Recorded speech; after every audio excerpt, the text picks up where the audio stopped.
Hello po sa ating lahat. Muli nandito si Sir Joming para magbigay ng kanyang komento sa mga mahalagang nangyayari sa ngayon. Kanina, mayroon akong narinig na balita tungkol sa gagawing rally sa May 7. Ang purpose dito ay para mag-resign si VP Sara as DepEd's secretary. Okay, kasi previously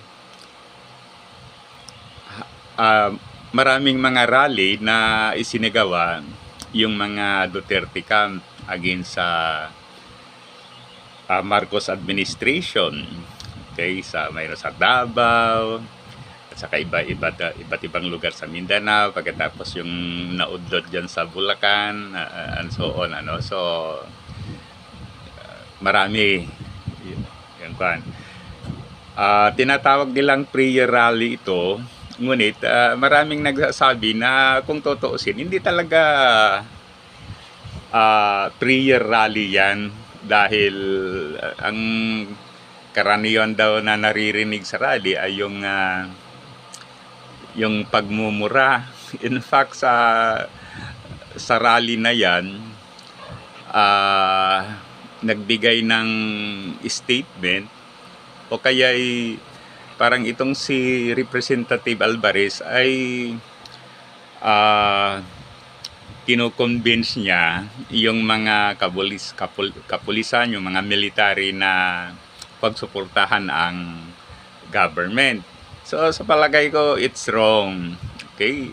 Imagine siya isang congressman na sa pagkaalam ko, ang pinakaunang duty and responsibility ng isang congressman o any government official, dapat ipagtanggol ang ating constitution. Yet yan, inasabi previously, sabi pa niya na dapat daw ihiwalay ang Mindanao sa Philippines. So that is parang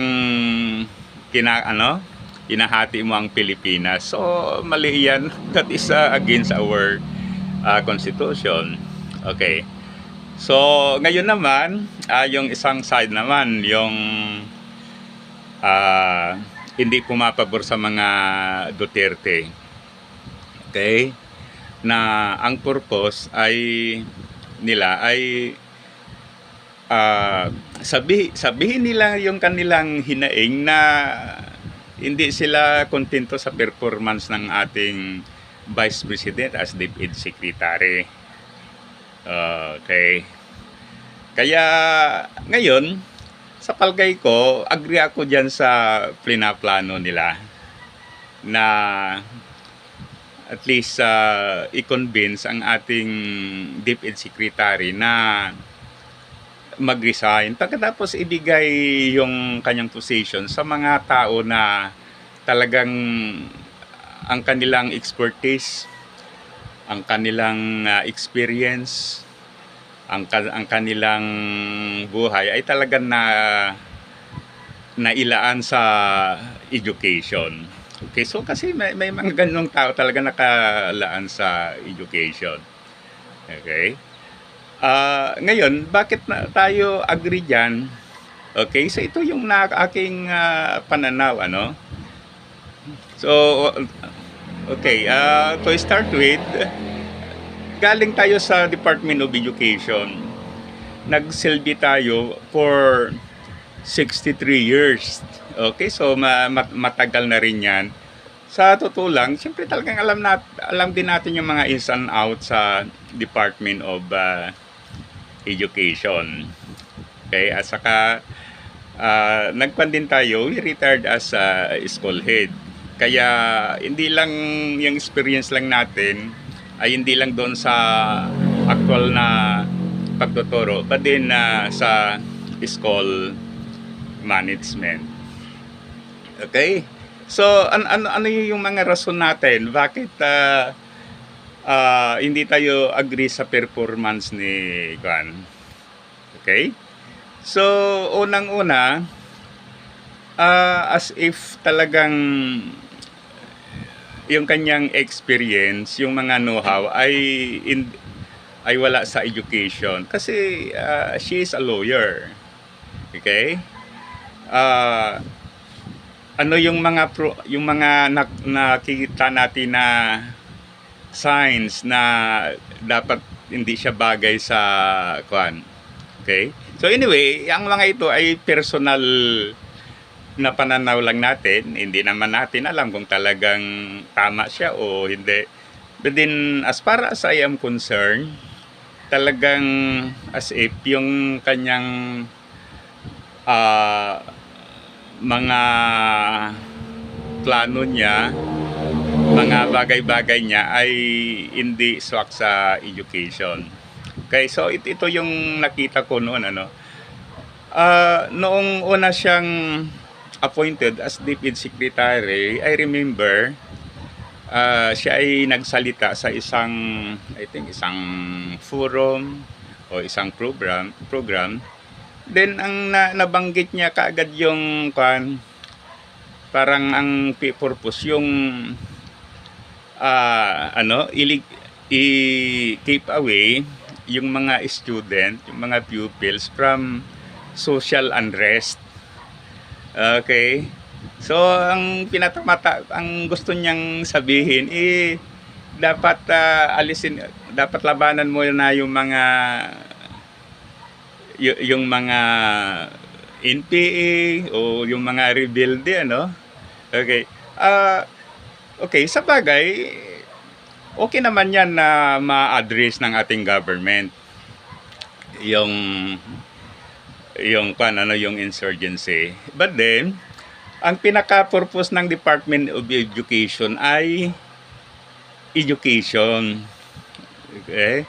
Yung tungkol sa insurgency, pabayaan natin yan sa mga military, sa mga kapulisan, and other law enforcement agencies. Bahala nilang sila doon. Although, we have to coordinate with them. Okay, kung mayroon tayong problems about these things, siguro maki-coordinate tayo doon, Okay, hindi tayo mismo ang lalaban. Okay? Then, pagkatapos, one time, I think nagpan yung mga teachers, nag-conduct sila ng rallies to air their yung kanilang grievances. So agad ang kanyang sagot ay kayo ay mga communist. Okay? Kasi sabi nga natin, we have been in the department for 33 years. So talagang marami talagang problems. Talagang kulang ang teachers, kulang ang mga school buildings, kulang ang mga infrastructure. So maraming kulang. But siyempre, talagang ang government ay talagang yung resources ng government dapat talagang limited. So hindi maibigay lahat. Hindi mabigyan ng funding yung mga kakulangan immediately. Okay. So yan ang ngayon ang sagot niya, kayo yung mga communists and so on, Okay. More than 33 years ako sa DepEd. In fact, pa noon, Dix pa noon nung nakapasok tayo. So, wala tayong na-encountered na ang naging problema ang mga communists. Okay, so in my case, wala akong bagamat dito sa amin, island, remote area. Okay? Ang talagang nakuha namin ay problems ay halimbawa yung mga estudyante wala silang baon, may nagkakasakit o kaya malayo yung linalakbay para makapunta sa school o halimbawa galing sila ng another island kasi island itong sa amin, pagkatapos yan from another island going to our island, pagkatapos there are times na bagyo, ulan, bigla na lang nalakas ang pan, so hirap na hirap sila. Those are the main problems. Okay? Hindi yung mga social unrest, yung mga may mga communist na nakaabang, wala, napakalayo. Okay? So pagkatapos ano pa itong noon yung mga visual aids, although hindi na natin kanyan, but then para sa akin kailangan yan, visual aids na yan. Okay? So yung mga visual aids talagang in some school nangungutang yung mga teachers para mai-provide nila yung mga visual aids. Nagpapintura sila, pagkatapos alisin na, so it's quite unfair. Anyway, siguro yon ang kanyang pananaw, wala kayong magagawa dyan, ano? Okay, kaya sa masasabi natin, as far as education is concerned, ang pinaka ng Department of Education ay maitaas yung level of education natin, nakatutok doon, hindi sa ano-ano pang yung paghanap ng mga rebelde dyan sa Department of Education. Okay? Pagkatapos siyempre ang Department of Education ay dapat model department na talagang in terms of transparency, in terms of performance, in terms of yung mga accomplishment, kasama na yun sa performance, ano, in terms of innovation, initiative, dapat hindi siya mahuhuli. Okay? Pagkatapos itong siyempre as sa Department of Education, tinuturuan yung mga bata ng kasaysayan. Okay, so ngayon may nangyayaring ngayon sa West Philippine Sea. So dapat maitama yan sa correct spectrum. So hindi maaring ang DepEd Secretary ay no comment. So dapat maikwan niya na ang lugar na yan ay it belongs to the Philippines